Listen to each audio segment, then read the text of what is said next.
നമസ്കാരം. ബംഗ്ലാദേശി എഴുത്തുകാരിയും ഫെമിനിസ്റ്റും മതേതര മാനവികവാദിയും ആക്ടിവിസ്റ്റുമാണ് തസ്ലീമ നസ്രീൻ.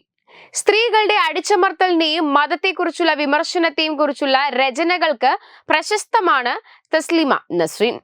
നീതിയില്ലാത്ത പല പ്രവർത്തനങ്ങൾക്കുമെതിരെ തസ്ലീമ നസ്രീൻ പലപ്പോഴും രംഗത്തെത്തിയിട്ടുണ്ട്. രാജ്യം വിട്ട ബംഗ്ലാദേശ് പ്രധാനമന്ത്രി ഷെയ്ഖ് ഹസീനയെ വിമർശിച്ച് എഴുത്തുകാരി തസ്ലീമ നസ്രീൻ നേരത്തെ രംഗത്തെത്തിയിട്ടുണ്ടായിരുന്നു. ആരെ പ്രീതിപ്പെടുത്താനാണോ തന്നെ രാജ്യത്ത് നിന്ന് പുറത്താക്കിയത്, അതേ ആളുകൾ കാരണം ഷെയ്ഖ് ഹസീനയ്ക്ക് രാജ്യം വിടേണ്ടി വന്നു എന്നായിരുന്നു തസ്ലീമ അന്ന് പറഞ്ഞിരുന്നത്. 1999 മരണക്കിടക്കയിലായിരുന്ന അമ്മയെ കാണാൻ ബംഗ്ലാദേശിൽ പ്രവേശിച്ച എന്നെ ഇസ്ലാമിസ്റ്റുകളെ പ്രീതിപ്പെടുത്താൻ ഹസീന രാജ്യത്ത് നിന്ന് പുറത്താക്കി. പിന്നീട് ഒരിക്കലും എന്നെ രാജ്യത്ത് പ്രവേശിക്കാൻ അനുവദിച്ചില്ല. ഹസീന ഇപ്പോൾ രാജ്യം വിടാൻ നിർബന്ധിതയാക്കിയ വിദ്യാർത്ഥി പ്രസ്ഥാനത്തിലും അതേ ഇസ്ലാമിസ്റ്റുകൾ ഉണ്ടെന്നൊക്കെ തസ്ലീമ നസ്രീൻ സോഷ്യൽ മീഡിയയിൽ അന്ന് പറഞ്ഞു.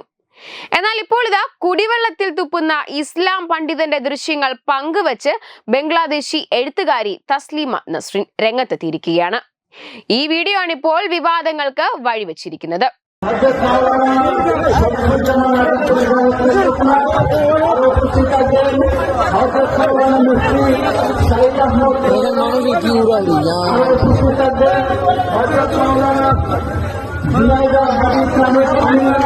നിരവധി പേരാണ് മൗലാനയ്ക്ക് തുപ്പാനായി അവരുടെ വെള്ളക്കുപ്പികൾ നീട്ടി നൽകുന്നത്.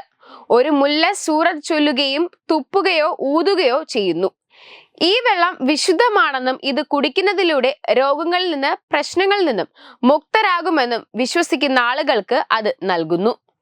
മുല്ല മിടുക്കനാണ്, ശിഷ്യന്മാർ വിഡ്ഢികളും എന്നാണ് നസ്രീൻ വീഡിയോയ്ക്കൊപ്പം ട്വീറ്റ് ചെയ്തത്. അതേസമയം ഇസ്ലാം പണ്ഡിതന് നേരെ നിരവധി പ്രതിഷേധമാണ് ഇപ്പോൾ ഉയരുന്നത്.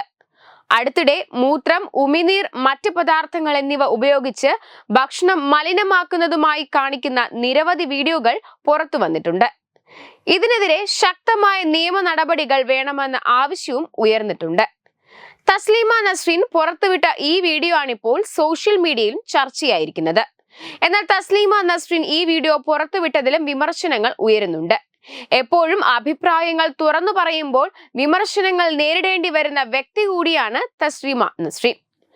നസ്രീൻ ലജ്ജ എന്ന പുസ്തകം ബംഗ്ലാദേശിൽ രൂക്ഷമായ വിമർശനത്തിന് ഇടയാക്കിയിരുന്നു. 1993 എഴുതിയ പുസ്തകം ബംഗ്ലാദേശിൽ നിരോധിക്കപ്പെട്ടെങ്കിലും ലോകമെമ്പാടും ബെസ്റ്റ് സെല്ലറായി. അന്നു മുതൽ പ്രവാസ ജീവിതം നയിക്കുകയാണ് തസ്ലീമ. വെബ് ഡെസ്ക് തത്തുമൈ news. Powered by Jyotis. Realizing your dream home. Our ongoing luxury apartments projects are Crown near Karivattam, The Square near UST Global, White Manor near Achigal Ambalathara, and Evergreens Luxury Villas near Tirumala. Call 90482 55599. Jyotis Building Promoters Private Limited, Thiruvananthapuram. Balaramapuram Sultana ജുവല്ലറിയുടെ Onam offer. ഏതൊരു പർച്ചേസിനും ഓണപ്പുടവ സമ്മാനം, ഒപ്പം ഓണക്കിറ്റുകളും. 10 പവന് മുകളിലുള്ള വിവാഹ പർച്ചേസുകൾക്ക് പവന് 5000 രൂപയുടെ കിഴിവും, അതിന് താഴെയുള്ള വിവാഹ പർച്ചേസുകൾക്ക് 3000 രൂപയുടെ കിഴിവും, ഒപ്പം സ്വർണ്ണ നാണയങ്ങളും ഗൃഹോപകരണങ്ങളും സമ്മാനം. പഴയ 916 സ്വർണ്ണാഭരണങ്ങൾ മാറ്റി വാങ്ങുമ്പോൾ വിലയിലോ തൂക്കത്തിലോ വ്യത്യാസം വരാതെ പുതിയ ഡിസൈനിലുള്ള 916 HUID സ്വർണ്ണാഭരണങ്ങൾ മാറ്റി വാങ്ങാൻ സുവർണാവസരം. ഈ ഓണത്തിന് പതിവിലും വ്യത്യസ്തമായി അതിശയിപ്പിക്കുന്ന ഓഫറുകളും ഓണ സമ്മാനങ്ങളുമായി Sultana jewellery, main road, Balaramapuram.